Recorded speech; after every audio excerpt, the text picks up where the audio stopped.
In today's video, I'm going to teach you how to cancel your Moz subscription. Canceling any subscription can sometimes feel like a daunting task, but don't worry, I'm here to help guide you through each step of the process. By the end of this walkthrough, you should be able to confidently cancel your Moz plan. First things first, we need to head over to the Moz homepage. Simply open up your web browser and type in the URL Analytics Mozcom Pro. This will bring you to the main dashboard where you can manage all of your Moz related activities. Once you're on the Moz homepage, take a look at the left side of the screen. Here you'll notice your profile icon. This area contains personal settings and account-specific information. When you hover your mouse over your profile picture or icon, you'll see a drop-down menu appear. From that menu, you'll want to click on the option labeled Accounts and Billing.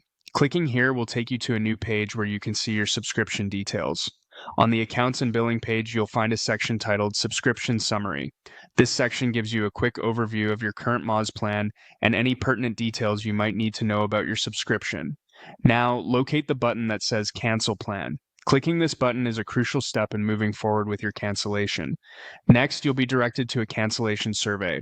Moz wants to understand user experiences, and as part of gathering feedback, they will ask you questions such as what your primary needs are when it comes to using an SEO tool and how satisfied you've been overall with their service. This feedback is used to improve their services, so feel free to share your thoughts and experiences. As you proceed with the questionnaire, you'll need to specify your primary reason for canceling. Whether it's budget concerns, switching to a different service, or something else entirely, be honest in your selection. There's also an option to provide any additional feedback you'd like to share with Moz. If there's something specific you'd like them to know, this is your chance to express it. After you've completed the survey, go ahead and click the Next button to proceed. You're almost done. The final step in this process is to click on Confirm Cancellation.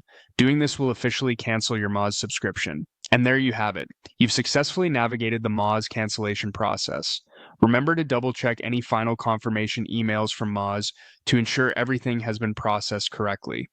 Thank you for joining me in this tutorial, and I hope you found it helpful.